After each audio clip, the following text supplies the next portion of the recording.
কৃষ্ণ কৃষ্ণ শুধু শ্রী কৃষ্ণ। গাড়ি বাড়ি টাকা পয়সা ধন দৌলতে সুখ আছে? জোরে বলুন হ্যাঁ না না। এখন বলছেন না, কিন্তু কাছে পেলে তখন আপনারা ভাববেন বা আমিও ভাববো হ্যাঁ টাকাতেই সুখ আছে।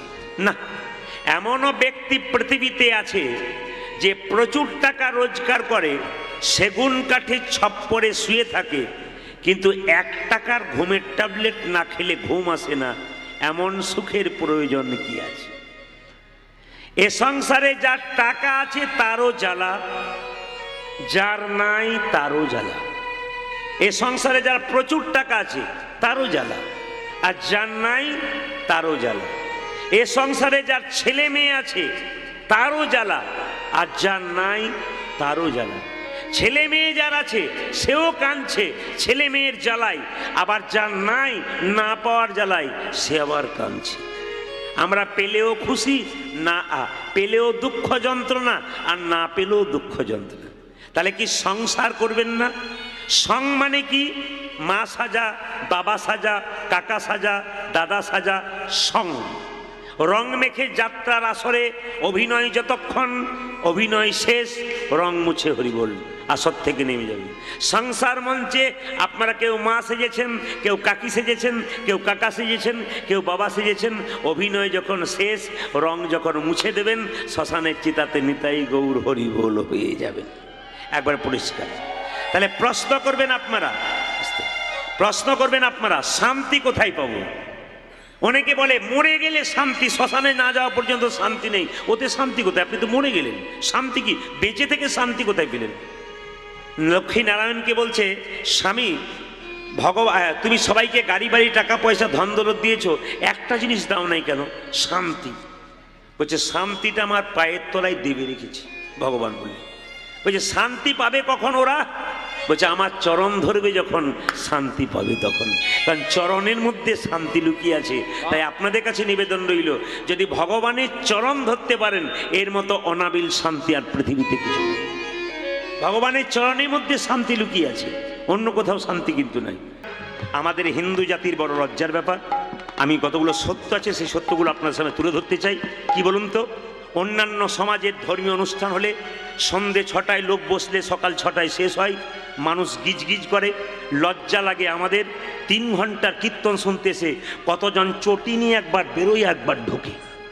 না না, ধৈর্য যার ভগবান তার, ধৈর্য নাই ভগবান তার নাই। সত্য যুগে ধ্যান ছিল, তেতা যুগে যজ্ঞ ছিল, দাপরে সেবা ছিল, এত ধৈর্য আমাদের নাই। মহাপ্রভু শুধু বললেন কি, হরিনাম হরিনাম হরিনাম সার, কলিযুগে নাম ছাড়া গতি নাই আর। শুধু নাম করো, নাম শোনো, ব্যাস তোমার জীবন উদ্ধার হয়ে যাবে। আপনারা বড় ভাগ্যবতী এবং ভাগ্যবান যে আজকে আকাশে কোনো বৃষ্টি নাই, আকাশ পরিষ্কার। কয়েকদিন এত বৃষ্টি দিল, আপনাদের কৃপা বলে, আপনাদের ভক্তির জোরে আজকে মহাপ্রভু জায়গাটাকে শুকনো করে দিয়েছে। এই জন্যে আপনাদের সামনে একটা কথা বলতে চাই, জেনে নিন, ধৈর্য যার ভগবান তার, ধৈর্য যার নাই ভগবান তার নাই। যদি মহাভারতের দিকে যান, 100 ভাইয়ের দাদা দুর্যোধন চঞ্চল ছিল, উনি ভগবানকে হারালেন। আর পঞ্চপাণ্ডবের দাদা যুধিষ্ঠির স্থির ব্যক্তি ছিলেন, উনি ভগবান পেলেন। কেন বলুন তো?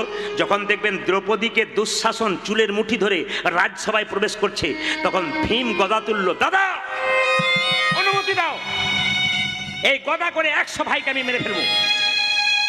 যুধিষ্ঠির মহারাজ বলল, চুপ কর, ধৈর্য ধর ভীম। বলে কেন? সময় হলে ফল ফলবে, শুধু অপেক্ষা। যে যত পাপ করছে পাপ করতে দে, পাপের ফল একদিন পরিপূর্ণ হয়ে যাবে, সেদিন কেউ রক্ষা করতে পারবে না, ও নিজেই ঝরে পড়ে যাবে। এই জন্য ধৈর্যের ফল মিষ্টি, অধৈর্যের ফল টক হয়। এই জন্য আপনারা যারা কীর্তন শুনছেন, ধৈর্য ধরে জানবেন যার ধৈর্য আছে তার ভগবান আছে, আর যার ধৈর্য নাই তার ভগবান নাই। এ সংসারে যে মেয়ে দেখবেন খুব চঞ্চল, তরকারিতে 2 বার নুন দেয়, ঘরের লোকের কাছে গাল খায়। কিংবা দেখবেন যে পুরুষ দেখবেন খুব চঞ্চল, এখানে বসে ওখানে বসে, মন স্থির নাই, ও সংসারে দেখবেন হিসাব করে ওর জীবনে কোনো উন্নতি নেই। মুকুন্দ সরকার যখন চোখের জলে কাঁদছে, প্রভু আমার ভাইকে তুমি কৃপা করলে, আমাকে তুমি কৃপা করলে না। মহাপ্রভু একটা দামি কথা বললেন, এই দামি কথাটা সবাই নজর রাখবেন। কি বলেন? শোনো মুকুন্দ, এই সংসারে যারা বড় ভাই হয় তাদের দায়িত্ব সবচাইতে বেশি থাকে। একটা বনের মধ্যে বড় বড় গাছ যেমন ছোট ছোট গাছগুলোকে ঝড়ঝঞ্ঝা থেকে রক্ষা করে, একটা সংসারের বড় ভাই ছোট ভাইদের যত অসুবিধা সব মাথা পেতে নেয়। দেখে নেবেন আপনারা, বাবা মায়ের অবর্তমানে বড় ভাই বাবা মা, বড় ভাই বাবা বউ ভূমিকা করে, আর বড় বউ সে মায়ের ভূমিকা করে। কেন? সে যে মায়ের মতো। লক্ষণ যখন রামচন্দ্রকে বনবাসে নিয়ে গিয়েছিলেন, লক্ষণ সীতা গিয়েছিল, সীতাকে লক্ষণ কি বলেছিল যেটা বলুন? বৌদি বলেছিল, মা বলেছিল, মায়ের আসনের জায়গায় দিয়েছিল। এই জন্য আপনাদের কাছে নিবেদন রইল, ধৈর্য যার ভগবান তার। মুকুন্দ সরকার যখন কাঁদছে, মহাপ্রভু বলল, শোনো, তোমরা দু ভাই মিলে যদি কীর্তন করতে চলে আসো, বাড়ির সবাই না খেয়ে মরবে। তাই তোমাকে পাঠিয়ে দিলাম শ্রীখণ্ডে, তুমি হরিনাম করবে। তবে তুমি তো কবিরাজি চিকিৎসা খুব ভালোবাসো। ও মুকুন্দ, এই দেখো আমি মহাপ্রভু তোমার মাথায় হাত দিয়ে আশীর্বাদ করলাম, তুমি কাল থেকে বাড়ি গিয়ে যাকেই চিকিৎসা করবে তারই রোগ ভালো হয়ে যাবে। বাবা কিছু মনে করবেন না, আজকে যে কীর্তন শুনতে এসছেন, যতজন কীর্তন শুনছেন পুরুষ মানুষ যারা আছেন, তারা তো এক একটা কাজে নিযুক্ত আছেন। কেউ সরকারি চাকরি করেন, কেউ ব্যবসা করেন, কিছু না কিছু কেউ করেন। কিন্তু যত মহাপ্রভুর কীর্তন শুনবেন, অজান্তে মহাপ্রভুর আশীর্বাদ আপনার মাথায় পড়বে, আপনি বুঝতেই পারবেন না আপনার ব্যবসা উন্নতি হলো কি করে। কেন? আজকের হরিনামে যে আপনি রইলেন, এই যে আশীর্বাদ পেয়ে গেলেন, এর জন্য আপনি অনেক বড় হয়ে গেলেন। এই জন্য দেখবেন যারা বড় বড় ব্যবসা করে, হরিনাম সংকীর্তন, মারোয়ারিতে দেখবেন 7 দিন ধরে ভাগবত সপ্তাহ করায়। কেন বলুন তো? এত বড় বড় ব্যবসায়ী, কিন্তু 7 দিন ওরা সব ব্যবসা বন্ধ করে দিয়ে একবারে ভাগবত আসলে চুপচাপ বসে থাকে। কেন? ওরা জানে কিছু দিলে কিছু পাওয়া যায়, আপনি কিছু না দিলে কিছু পাবেন না। হরিনামের আসলে নিজেকে ত্যাগ স্বীকার করতে না পারলে আপনি পাবেন কি করে? মুকুন্দ সরকার যখন কাঁদছে, তখন মহাপ্রভুকে প্রণাম করে বলল, প্রভু আমি কি করব? ও মুকুন্দ, তুমি বাড়ি ফিরে যাও, কাল থেকে তুমি যাকে চিকিৎসা করবে তারই রোগ ভালো হয়ে যাবে। তবে তোমার কাছে আদেশ রইল, তুমি বাড়ি ফিরে গিয়ে কি করবে জানো? একটা গোপীনাথের মন্দির তৈরি করবে, জীবের দ্বারে হরিনাম দেবে, আর গরিবের চিকিৎসা করবে, বড় লোকের করো না। বাহ, শ্যাম সুন্দর কি! বাবা কিছু মনে করবেন না, সারা জীবন হরিনাম করবেন না, হরিনাম শুনবেন না, ছেলের অসুখ হয়ে যাবে, ভিজে কাপড়ে মন্দিরে গিয়ে আছাড় খেয়ে পড়বে, ভগবান শুনবে না। সম্পর্ক রাখবেন, শুনবে, সম্পর্ক রাখবেন না, শুনবে না। আমার সঙ্গে আপনার সম্পর্ক ভালো আছে, রাত্রি 12টার সময় দরজায় ধাক্কা দিলেন, প্রদীপবাবু শুনছেন? কে? আমি অমুক এসেছি, কি চাই? 10,000 টাকা ধার চাই। ঠিক আছে নিন। কিন্তু আমার সঙ্গে আপনার সম্পর্ক নাই, আপনাকে চিনি না, আপনি দরজায় ধাক্কা দেবেন, 10,000 টাকা চাইবেন, আমি দেবো কেন? আপনার সঙ্গে তো সম্পর্ক নাই। ভগবানের সঙ্গে সম্পর্ক রাখবেন, আপনি না চাইতেই আপনার সব কিছু দেবেন। অর্জুন কৃষ্ণ, কৃষ্ণ অর্জুনকে বলেছে, অর্জুন তুমি আমার সঙ্গে যুক্ত থাকো, আমার সঙ্গে যুক্ত থাকো, যত যুক্ত থাকবে পরে আমি তোমার কথা ভাববো, মৃত্যুকালে আমি তোমার পাশে থাকবো, তুমি থাকো আর না থাকো আমি থাকবো। সেই সময় তোমার কষ্ট হবে, যন্ত্রণা হবে, তুমি আসতে পারবে না, কিন্তু আমি তোমার পাশে গিয়ে দাঁড়াবো। এই জন্য ভগবানের নাম যত করবেন, যত শুনবেন, আপনার যখন কষ্ট হবে আপনাকে ডাকতে হবে না, ভগবান এসে আপনার সামনে নিতাই গৌর হরি বলবে হাজির হয়ে। এই জন্য কীর্তন শুনতে হয়, হরিনাম শুনতে হয়, হরিবাসরে বসতে হয়। একটু মন দিয়ে শুনবেন, যে যেখানে বসে আছেন মায়েরা মন দিয়ে। মুকুন্দ সরকার বাড়ি ফিরলো, ছোট্ট একটা গোপীনাথের মন্দির তৈরি করলো। বাবা এখানে কিছু কথা আমি আপনাদের বলবো। জ্যোতিষশাস্ত্র বলছে, মানে আমাদের সব কিছুই পড়তে হয়, একটু একটু টাচ আপনাদের দিয়ে যায়। অনেকে প্রশ্ন করে, জ্যোতিষশাস্ত্রের কথা যদি শুনবো তাহলে জ্যোতিষের কাছে গেলে হয় না? আপনাদের একটু বলে দিই, আমার পেটে গ্যাস হয়েছে প্রচণ্ড, খুব আমি কষ্ট পাচ্ছি। আপনি র্যানটেক, জিনটেক কিংবা প্যান্ডি ওষুধ জানেন, ডাক্তারখানা অনেক দূরে, আপনি আমায় বলবেন না একটা প্যান্ডি খেয়ে নিন না, আপনার গ্যাস দূর হয়ে যাবে। ডাক্তার তো কাছে নাই, ঠিক সেরকম জ্যোতিষ তো কাছে নাই। জ্যোতিষের 2-4টা ভালো ভালো কথা যদি আপনি তৎক্ষণাৎ শুনে নিন, আপনার জীবন উন্নতি হবে না। কি বলেছি? মুকুন্দ সরকার বাড়ি গেল, সুন্দর একটা কুটির তৈরি করলো তখনকার দিনে, কিন্তু ঈশান কোণে ভগবানের মন্দিরটা তৈরি করলো। আপনাদের কাছে নিবেদন রইল, আপনারা বড় বড় বাড়ি করুন কি ছোট বাড়ি করুন, মন্দির কিন্তু ঈশান কোণে থাকবে। ঈশান কোণে কেউ যদি বাথরুম পায়খানা করেছে, তাহলে জ্যোতিষশাস্ত্র বলছে 1 থেকে 2 বছরের মধ্যে তার বাড়িতে কেউ না কেউ আত্মহত্যা করে মরছে, কিংবা বারবার আত্মহত্যা করতে যাবে, কিংবা শুভ কাজ কোনোদিন সফল হবে না, বারবার ধাক্কা খেতে খেতে লেগে যাবে যদি ঈশান কোণে বাথরুম পায়খানা থাকে। এগুলো জ্যোতিষশাস্ত্রের কথা। বাড়িতে কেউ মারা গেছে, তার ছবিটা পূর্ব, পশ্চিম, উত্তর, দক্ষিণ কোন দেওয়ালে রাখবেন? উত্তর দেওয়ালে দক্ষিণ দিকে মুখ করে রাখবেন। কেন? দক্ষিণ দিকটা হলো জমের দুয়ার। এ কথা ভালো করে জেনে নিন। দক্ষিণ দিকে মাথা করে শোবেন, উত্তর দিকে মাথা করবেন না। কেন করবেন না? আপনারা সবাই জানেন, উত্তর দিকে কেউ যদি মাথা করে শোই, তাহলে আমাদের মৃত্যুর সময় মরে যায় যখন মাথাটা উত্তর দিকে থাকে, ওটা আপনারা জানেন। আসল তত্ত্বটা শুনে নিন, আমি একটু নতুন করে বলে দিই। বলছে আমাদের আত্মীয় স্বজন যারা মারা গেছে, বাবা, কাকা, মাসি, মামা, এনারা যে চলে গেছেন না, মা বাবা, এনারা কোন দিকে আছেন? দক্ষিণ দিকে আছে। দক্ষিণ দিকটা হচ্ছে জমের দুয়ার, ওখানে ওনারা আছেন আমাদের পূর্বপুরুষগণ। তাই দক্ষিণ দিকে পা করে শুলে ওনাদেরকে অপমান করা হয়, দক্ষিণ দিকে মাথা করে তুলে ওনাদের আশীর্বাদ প্রাপ্য হয়, অজান্তে আশীর্বাদ পাবেন। এই জন্য দক্ষিণ দিকে মাথা করে তুলতে হয়। দক্ষিণ দিকে ল্যাট্রিন পায়খানা, দক্ষিণ দিকে যেন পেছন না হয়। তাহলে কি হয়? ওনাদেরকে অপমান করা হয়। কিছু জিনিস সংসারে মানতে হয়। আপনারা অনেকে বলেন সংসারে এত কিছু করছি উন্নতি হচ্ছে না, কেন হচ্ছে না? কিছু জিনিস মানতে হয়, আপনাদের উন্নতি হয়। আর একটু ভালো করে জেনে নিন আপনারা, দক্ষিণ দিকে মুখ করে বসে বাড়িতে কেউ খাবার খাবেন না। যদি দক্ষিণ দিকে মুখ করে বাড়িতে বসে কেউ খাবার খায়, 1 বছরের মধ্যে দেখবেন তার শরীরের রোগে জরাজীর্ণ হয়। আমরা বুঝি না, জানি না, ঘরে এগুলো করে ফেলি, রোগ ডেকে আনি, আমরা বুঝতেই পারি না। এই জন্য জানতে হয়, কীর্তন শুনতে আসতে হয়, তত্ত্ব কথা জানতে হয়, আপনার জীবন সফল হয়ে যায়। এইবার আপনারা সবাই লক্ষ্য করুন, মুকুন্দ সরকার মন্দির করলেন কিন্তু প্রদীপ দিলেন। প্রদীপটা জ্বালালেন, আশ্চর্য হবেন আপনারা, আপনারা মন্দিরে প্রদীপ জ্বালাচ্ছেন, সেই প্রদীপটা ভগবানের সোজাসুজি দিচ্ছেন। কিন্তু শাস্ত্র বলছে তিল বা তেলের প্রদীপ সবসময় ভগবানের বাঁ দিকে, আর ঘিয়ের প্রদীপ সবসময় ভগবানের ডান দিকে। ভালো করে শুনবেন, তিল বা তেলের প্রদীপ ভগবানের বাঁ দিকে এবং ঘিয়ের প্রদীপ সবসময় ভগবানের ডান দিকে। এবার যে প্রদীপটা আপনারা নামাচ্ছেন, আমরা অনেক জায়গাতে দেখি চুপচাপ থাকি, প্রতিবাদ করি না। কেন? বলবার জায়গা আছে, প্ল্যাটফর্ম আছে, এখানে বলবো, আপনি শুনবেন, আপনার ভালো হবে, আপনি শুনেও করবেন না, আপনার ভালো হবে না। ডাক্তার ভালো ভালো প্রেসক্রিপশন করবে, ওষুধ দেবে, আপনি ওষুধ খাবেন তো রোগ ভালো হবে, না খাবেন তো আপনার ভালো হবে না। আপনি শুনে কাজগুলো করুন, আপনার জীবন সুন্দর হবে। এই প্রদীপটা যে নামাচ্ছেন, কিসে নামাবেন? ধানের ওপরে প্রদীপ রাখতে হয়। কিছু ধান দিলেন, তারপর প্রদীপটা রাখলেন, কিংবা কিছু চাল দিলেন, তারপর প্রদীপ রাখলেন, কিংবা কিছু গম দিলেন, তারপর প্রদীপ রাখলেন। অথবা যদি কিছুই না পান, তাহলে কিছু ফুল পেরে দিলেন, ফুল মাটিতে ফুল দিয়ে দিলেন, তারপরে প্রদীপটাকে নামিয়ে দিলেন, আপনার লাভ আছে। এই জিনিসগুলো করতে হয় সংসারে। মায়েরা বিশেষ করে, আপনারা বেশি করে আপনাদের জানতে হয়। মুকুন্দ সরকার যখন গোপীনাথের মন্দিরে পুজো করছে বাবা, তখন প্রচুর লোক লাইন দিয়ে দাঁড়িয়ে আছে চিকিৎসা করবার জন্যে। সেই সময় মালদা থেকে একজন নবাব, তার নাম হুসেন শাহ, তার পেটে খুব যন্ত্রণা। একজন বলল, হুসেন শাহ কিছু মনে করবেন না, আপনার পেটের যন্ত্রণা ভালো হবে। বলে কি করে? যদি ফকির সাজতে পারেন। বলছে আমি ফকির সাজবো? বলছে না, সাজলে আপনার চিকিৎসা হবে না। কেন? মুকুন্দ সরকার শ্রীখণ্ডে বাস করছে, তিনি কিন্তু চিকিৎসা করেন, কিন্তু গরিবের করবে, বড় লোকের করবে না। আপনি নবাব শুনলে চিকিৎসা করবে না, তাই আপনি ফকির সেজে গেলে চিকিৎসা করতে পারেন।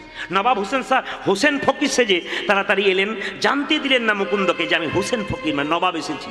চুপচাপ সামনে দাঁড়িয়ে আছে, আর দেখছে প্রচুর লোক লাইন দিয়ে দাঁড়িয়েছে। মুকুন্দ তখন ভগবানের গুণকীর্তন শুনছে। পদাবলী শুনুন, যদুনাথ দাসের, আপনাকে বলছে, শুনবেন। মুকুন্দ সরকার গাইছে, কি গাইছে?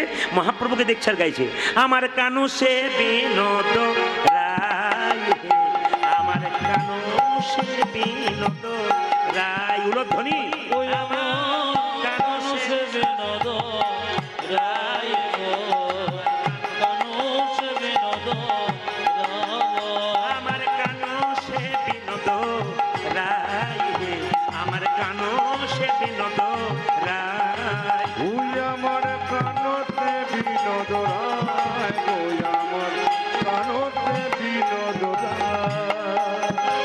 বিনোদ চুরাই বিনোদ পরিহার, বিনোদ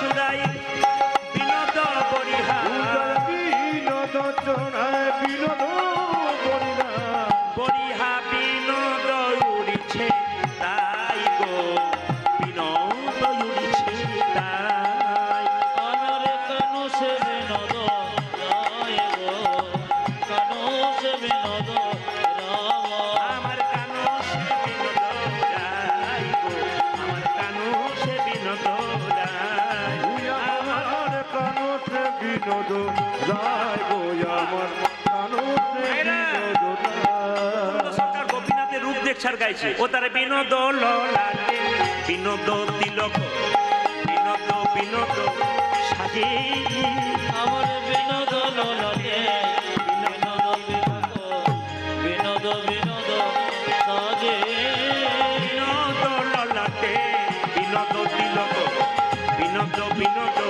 সাজে, বিনোদ ললাটে বিনোদ তিলক, বিনোদ বিনোদ সাজে।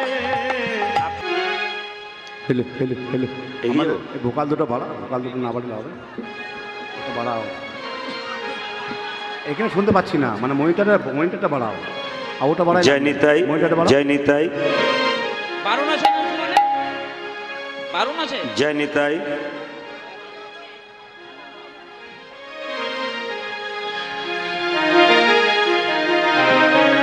নিতাই পদ কমল কোটি চন্দ সুশীতল, নিতাই পদ কমল কোটি চন্দ্র শোষিত।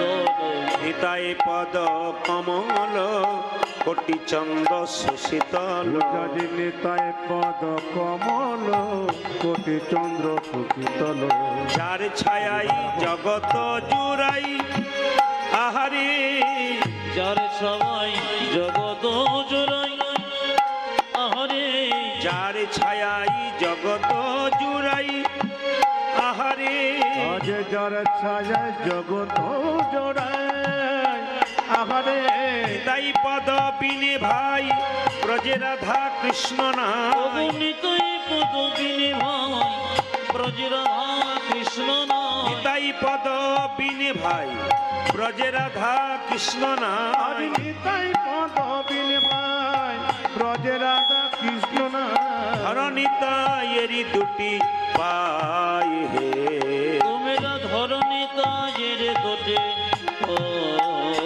তোমরা ধরণিতায়েরি দুটি পাই হে, তোমরা ধরণী তায়ের দোটে পাই গে, এবার ভজ ভজ নিতাই ভজ, ভজ ভজ নিতাই ভজ, ভজ ভজ নিতাই ভজ, তোমরা ভজ ভজ নিতাই ভজ, ভজলে নিতাই গৌর পাবে, ভজ ভজ নিতাই ভজ, ভজে ভজলে নিতাই গৌর পাবে, ভজ ভজ নিতাই ভজ, ভজলে নিতাই গৌর পাবে, ভজ ভজ নিতাই ভজ, ভজলে নিতাই গৌর পাবি, ভজ ভজ নিতাই ভজ, নিতাই ভজলে গৌর পাবে, ভজ ভজ নিতাই ভজ, ভজ নিতাই ভজলে গৌর পাবে, ভজ ভজ নিতাই ভজ, গোপী হলে কৃষ্ণ পাবে, ভজ ভজ নিতাই ভজ, আজ গোপী ঘনে কৃষ্ণ পাবি, ভজ ভজ নিতাই ভজ, গোপী হলে কৃষ্ণ পাবে, ভজ ভজ নিতাই ভজ, গোপে হলে কৃষ্ণ পাবে, ভজ ভজ নিতাই ভজ, ধর নিতাইয়েরি দুটি পাই আহারে, ধরণী তাজের দোটি পাই আহারে, ধর নিতাইয়েরি দুটি পাই হে, পূজা ধরণী তায়ের দোটে পাই গে, তোমরা ধর নিতাইয়েরি দুটি পাই হে, ধরণী তাজের দোটে পাই অহংকারে মত্ত হইয়া নিতাই পদ পাশরিয়া, পূজারি অহংকারে মত হইয়া নিতাই পদ পাশরিয়া, অহংকারে মত্ত হইয়া নিতাই পদ পাশরিয়া, অহংকারের মত্ত হইয়া নিতাই পদ পাশরিয়া, অসত্যকে সত্য বলি মানি আমিরা, আমরা সত্যকে সত্য বলি মানি আমরা, অসত্যকে সত্য বলি মানি আমিরা, অসত্য কি সত্য বলি মানি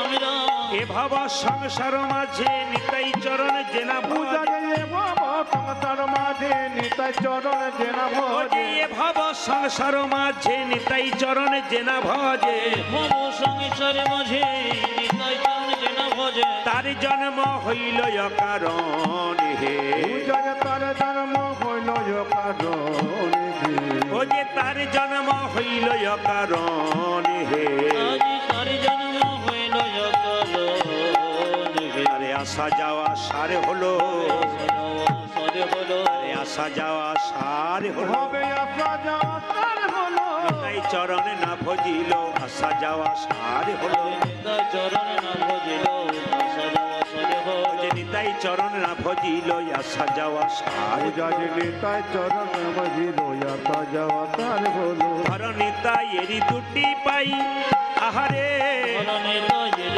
দোটি পাই আহারে, ধর নিতাই এরি দুটি পাই হে, পূজারে ধরণী তায়ের দোটে পাই গে, ও যে ধর নিতাই এরি দুটি পাই হে, তোমরা ধরণী তাজের দোটে পাই হে, নরোত্তম বড় দুঃখী নিতাই মোরে কর সুখী আজ নরোত্তম বড় দুঃখে নিতাই মোরে বড় সুখে নরোত্তম বড় দুঃখী নিতাই মোরে কর সুখী আজ নরোত্তম বড় দুঃখে নিতাই মোর বড় দুঃখী রাখো রাঙ্গা চরণের পাশ আমায় হে রাখো রঙ্গ চরণের পাশ আমায় হে রাখো রাঙ্গা চরণের পাশ আমায় হে রাখো রাঙ্গা চরণের পাশি আমায় রাখো রাঙ্গা চরণের পাশ হে আজ রাখো রঙ্গ চরণের পাশ আমায় রাখো রাঙ্গা চরণের পাশ হে তুই আমায় রাখো রাঙ্গা চরণের পাশি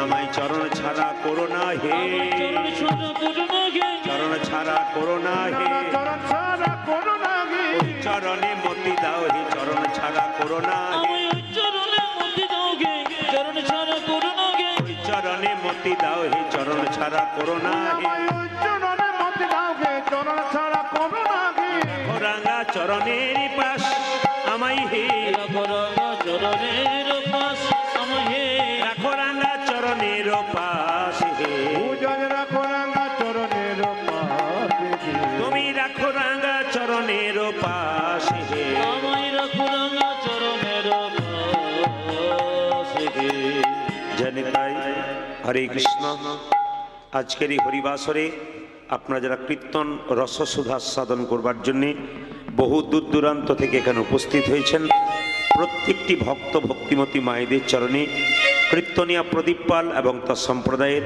কোটি কোটি দণ্ডবত প্রণাম জানালাম।